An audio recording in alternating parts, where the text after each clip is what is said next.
Hello guys, welcome to my YouTube channel. My name is Harjeet Kaur.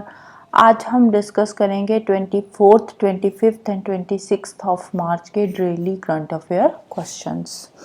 तो अगर आपको इस पर्टिकुलर लेक्चर की पीडीएफ चाहिए तो उसके लिए आप मेरा टेलीग्राम चैनल भी ज्वाइन कर सकते हो, जिसका लिंक आपको नीचे डिस्क्रिप्शन बॉक्स में मिल जाएगा। तो शुरू करते हैं। सबसे पहले देखते हैं इन 3 दिनों के इम्पोर्टेंट डेज। तो सबसे पहला इम्पॉर्टेंट डेज आता है 24th ऑफ मार्च का। 24th ऑफ मार्च को आता है वर्ल्ड ट्यूबरक्लोसिस डे, जिसको टीबी बोलते हैं, वर्ल्ड टीबी डे और वर्ल्ड ट्यूबरक्लोसिस डे। और ये जो वर्ल्ड ट्यूबरक्लोसिस डे है, ये क्यों सेलिब्रेट किया जाता है? क्योंकि इसी दिन 24th ऑफ मार्च 1882 को बैक्टीरियम जिसकी वजह से टीबी होता है उसकी डिस्कवरी हुई थी। 24 मार्च को बैक्टीरियम जिसकी वजह से टीबी होता है, टीबी कॉजिंग जो बैक्टीरिया है, उसकी डिस्कवरी हुई थी, जिसकी वजह से 24 ऑफ मार्च को वर्ल्ड टीबी डे सेलिब्रेट किया जाता है। और इस साल का थीम क्या है टीबी डे का? इस साल का थीम है yes we can end TB. Yes we can end TB इस साल का थीम है, right. Next 25th of March को आता है international day of unborn child. International day of unborn child, तो ये बेसिकली सेलिब्रेट किया जाता है फिटस के लिए, फिटस को सेव करने के लिए, अबॉर्शंस को रोकने के लिए ये जो डे है ये सेलिब्रेट किया जाता है।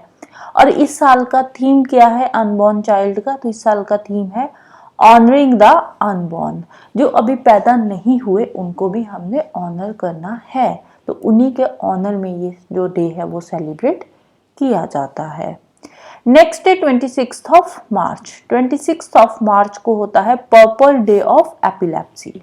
पर्पल डे ऑफ एपिलेप्सी, तो इस दिन क्या होता है? इस दिन जो लोग हैं वो पर्पल कलर के कपड़े पहनते हैं और एपिलेप्सी के रिगार्डिंग जो है अवेयरनेस देते हैं, एजुकेट करवाते हैं लोगों को कि कैसे हम इसको टैकल कर सकते हैं। और ये जो एपिलेप्सी है, एपिलेप्सी क्या होती है? एपिलेप्सी होती है जो जिसको बोलते हैं मिर्गी के दौरे पड़ना, तो वो होती है एपिलेप्सी। तो एपिलेप्सी के बारे में अवेयर करवाने के लिए ये डे जो है वो सेलिब्रेट किया जाता है। नेक्स्ट चलते हैं क्वेश्चंस पे। फर्स्ट क्वेश्चन है who has been appointed as new BMC commissioner. BMC commissioner नए कौन बने हैं? बीएमसी की फुल फॉर्म क्या है? Brihan Mumbai municipal corporation. Brihan Mumbai municipal corporation.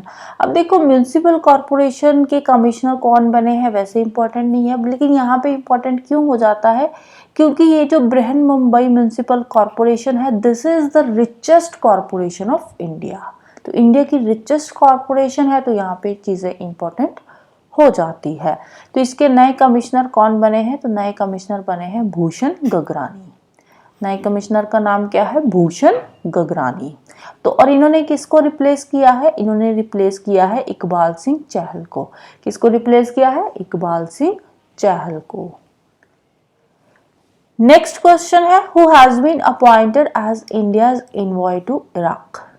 India का नए एनवॉय अपॉइंट किए गए हैं इराक में, तो उनका नाम क्या है? उनका नाम है सुमेंदु भागची। सुमेंदु भागची ये इराक में इंडिया के नए एनवॉय अपॉइंट हुए हैं, राइट। और दूसरे अभिलाषा जोशी, ये भी नए ही इनवॉय अपॉइंट हुए हैं। ये कहाँ के हैं? ये है चिले के। कहाँ के हैं? चिले के, राइट। तो दोनों के नाम यहाँ पे याद रखने हैं। सुमेंदु भागची है इराक के, भागकर इराक चले गए हैं ये, और अभिलाषा जोशी है चिले की, ये जोश में आकर ये भी चिले चले गए हैं। नेक्स्ट क्वेश्चन है who became the new captain of Chennai super Kings. IPL शुरू हो गया है। आईपीएल के अंदर टोटल कितनी टीम्स है? 10 टीम्स है। तो इनमें से एक टीम है चेन्नई सुपर किंग्स। तो चेन्नई सुपर किंग्स के इस बार नए कैप्टन बने हैं जिन्होंने रिप्लेस किया है एमएस धोनी को। तो जो नए कैप्टन बने हैं उनका नाम है ऋतुराज गायकवाड़। अब 10 टीम्स कौन कौन सी है आईपीएल की उसके बारे में देख लेते हैं। एक है चेन्नई सुपर किंग्स, दूसरी है दिल्ली कैपिटल्स, थर्ड है गुजरात टाइटंस, फोर्थ है Kolkata Knight Riders, then next है Lucknow Super Giants, Mumbai Indians, Punjab Kings, और नेक्स्ट राजस्थान रॉयल्स, और नेक्स्ट है Royal Challengers Bangalore, and last वाली है सनराइजर्स हैदराबाद। तो ये टोटल 10 टीम्स है जो आईपीएल में पार्टिसिपेट कर रही है। Got it? नेक्स्ट है which two countries are suspended and will not take part in Paris 2024 Olympics opening ceremony. Paris 2024 जो ओलंपिक गेम्स होने जा रही है, तो उसमें 2 कंट्रीज को सस्पेंड कर दिया गया है। कौन सी 2 कंट्रीज है? वो है Russia and Belarus. Russia and Belarus को सस्पेंड क्यों किया है? क्योंकि रशिया जो है उसने यूक्रेन पे अटैक किया है और बेलारूस ने इनको जगह दी है अटैक करने के लिए, राइट? तो इसलिए इन दोनों कंट्रीज को ही मना कर दिया है इस बार ओलंपिक्स में पार्टिसिपेट करने से। लेकिन अब देखो यहाँ पे कंट्रीज को तो इन्होंने सस्पेंड कर दिया है, तो इससे तो फिर जो प्लेयर्स है उनका आगे फ्यूचर जो है उस पर इफेक्ट पड़ेगा। तो इसके लिए इन्होंने क्या बोला है कि इनके जो प्लेयर्स है वो इंडिविजुअली पेरिस ओलंपिक में पार्टिसिपेट कर सकते हैं, लेकिन वो अपनी कंट्री को रिप्रेजेंट नहीं करेंगे। रशिया या बेलारूस जो है वो अपनी कंट्री को रिप्रेजेंट नहीं करेंगे, लेकिन अदरवाइज वो ओलंपिक्स में पार्टिसिपेट कर सकते हैं, राइट? नेक्स्ट है Chameli Devi Jain award is related to which field? Chameli Devi Jain award ये किनको दिया जाता है? ये मीडिया पर्सन्स को दिया जाता है। और इस बार ये जो चमेली देवी जैन अवार्ड है ये कौन से मीडिया पर्सन्स को दिया गया है? तो 2 मीडिया पर्सन्स है जिन्होंने इसको शेयर किया है। नाम क्या है? ग्रीष्मा कुथार एंड ऋतिका चोपड़ा। दोनों इंडियन एक्सप्रेस की जर्नलिस्ट है। ग्रीष्मा कुथार एंड ऋतिका चोपड़ा, इन दोनों को ये अवार्ड दिया गया है, दोनों ने शेयर किया है इस अवार्ड को। नेक्स्ट है Brucethoa isro is recently discovered from. Brucethoa isro ये एक नई स्पीसीज है। ये क्या है? ये एक नई स्पीसीज है जो डिस्कवर की गई है। कहाँ से डिस्कवर करी गई है? केरला से। केरला में कहाँ पे? कोल्लाम पे। ये क्या कौन सी स्पीसीज है? ये इनवर्टिब्रेट स्पीसीज है जो डिस्कवर करी गई है, और इसका जो नाम रखा गया है वो इसरो के नाम से रखा गया है। इसरो ने डिस्कवर नहीं करी है, लेकिन इसका नाम इसरो को ऑनर देने के लिए इसका नाम जो है इसरो के नाम से रखा गया है, राइट?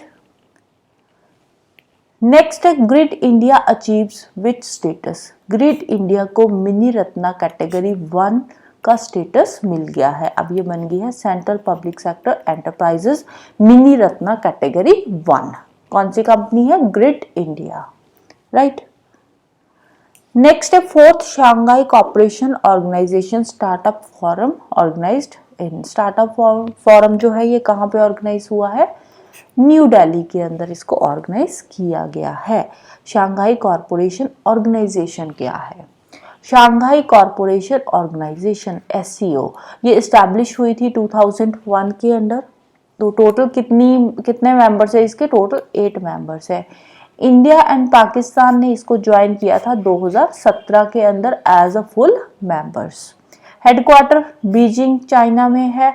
और कहाँ पे इस्टेब्लिश हुई थी ये? शांघाई के अंदर ही। शांघाई के अंदर ही इसको इस्टेब्लिश किया गया था, शांघाई चाइना के अंदर। और इसके सेक्रेटरी जनरल कौन है? Mister Jhang Ming. Secretary general कौन है? Mister Jhang Ming. 8 मेंबर्स कौन कौन से हैं? China, Kazakhstan, Kyrgyzstan, Russia, Tajikistan, Uzbekistan, India and Pakistan. इसको याद कैसे करेंगे? देखो इंडिया और इंडिया की टेरिटरी जिन कंट्रीज ने जो है ले रखी है, पाकिस्तान एंड चाइना दोनों कंट्रीज आ गई, राइट? तो ये 3 कंट्रीज मेंबर हो गई, इंडिया, चाइना एंड पाकिस्तान। इसके अलावा अब ये तीनों countries India, China and Pakistan तीनों कंट्रीज कहाँ पे बैठ जाएगी? ट्रक के अंदर बैठ जाएगी। कहाँ पे बैठेगी? ट्रक के अंदर। T फॉर ताजिकिस्तान, R से रशिया, U से उज्बेकिस्तान और K से Kazakhstan and Kyrgyzstan, right? 3 countries है, इंडिया, चाइना एंड पाकिस्तान। तीनों कंट्रीज कहाँ पे बैठ गई? ट्रक के अंदर। तो क्या बन गया? तो कुल मिला के बन गया Shanghai corporation. Got it? Next, recycling and collection rates highest in which continent according to UNITAR Global E-Waste Monitor report?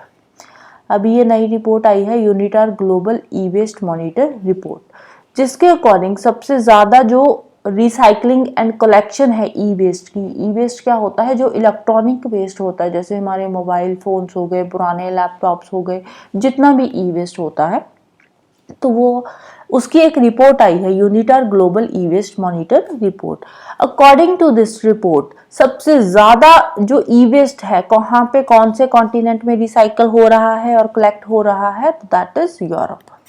Europe के अंदर सबसे ज्यादा ई वेस्ट रिसाइकल और कलेक्ट हो रहा है और सबसे कम अफ्रीका के अंदर हो रहा है, क्योंकि अफ्रीका में अब ई वेस्ट ही कम है, ई वेस्ट कम होगा तो रिसाइकल भी कम होगा, राइट।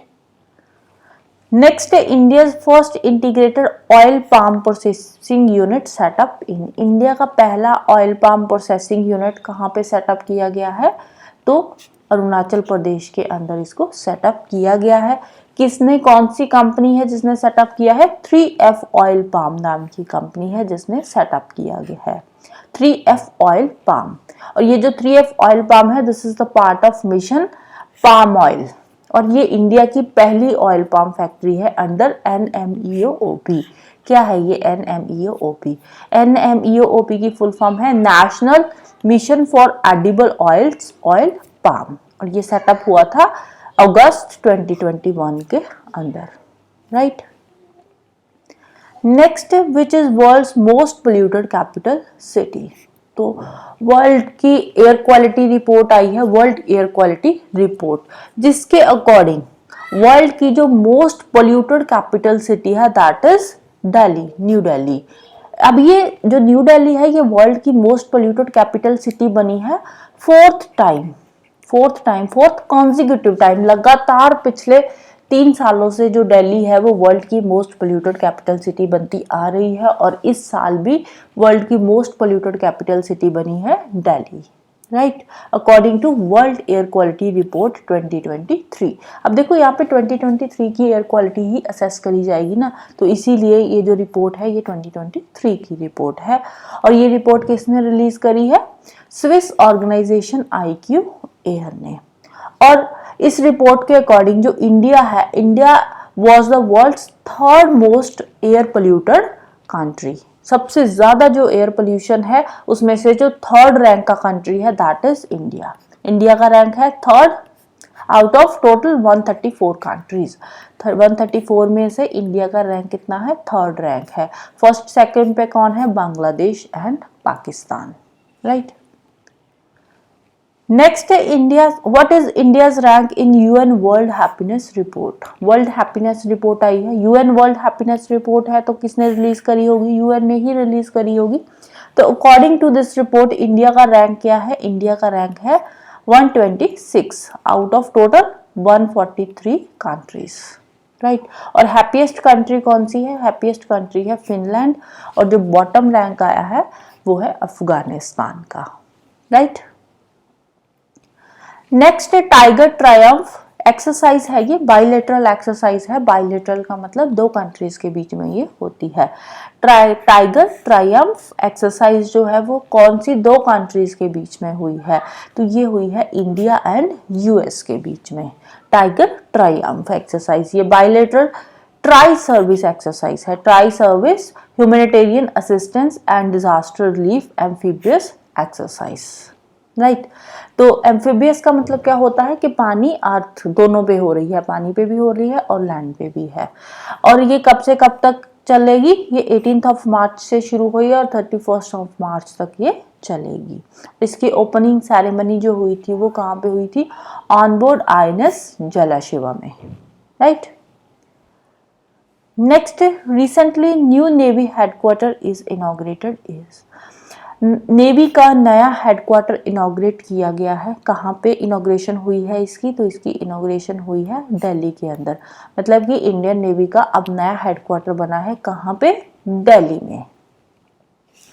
और ये जो दिल्ली में इसका नया हेडक्वार्टर बना है उसका नाम क्या है? उसका नाम है नौसेना भवन। नाम क्या है? नौसेना भवन। कहाँ पे है? दिल्ली के कैंटोनमेंट एरिया के अंदर है। इसको इनॉग्रेट किया है हमारे जो डिफेंस मिनिस्टर है राजनाथ सिंह ने। और ये जो है इसका जो फाउंडेशन स्टोन था वो कब रखा गया था? 14 के अंदर इसका फाउंडेशन स्टोन रखा गया था। नेक्स्ट है रक्षा मंत्री ट्रॉफी। रक्षा मंत्री trophy for the best command hospital. Command hospitals जो मिलिट्री हॉस्पिटल्स होते हैं, तो कौन से कमांड हॉस्पिटल को रक्षा मंत्री ट्रॉफी दी गई है? जो बेस्ट कमांड हॉस्पिटल होता है उसको रक्षा मंत्री ट्रॉफी दी जाती है। तो इस साल जो बेस्ट कमांड हॉस्पिटल है उसकी जो ट्रॉफी है वो किसको दी गई है? Command hospital southern command Pune को। किसको दी गई है? Command hospital southern command Pune को। और सेकंड प्लेस किसकी रही है? Command hospital central command Lucknow की। सेकंड पोजीशन है लखनऊ कमांड हॉस्पिटल की, फर्स्ट है पुणे की। फर्स्ट किसकी है? पुणे की। और सेकंड है लखनऊ कमांड हॉस्पिटल की। Lucknow command hospital central command के अंदर आता है और पुणे वाला सदर्न कमांड के अंदर आता है। Right, so that's all for today. तो जाने से पहले वीडियो को लाइक कर देना, शेयर कर देना एंड चैनल को सब्सक्राइब कर लेना। Thank you, bye bye, have a nice day.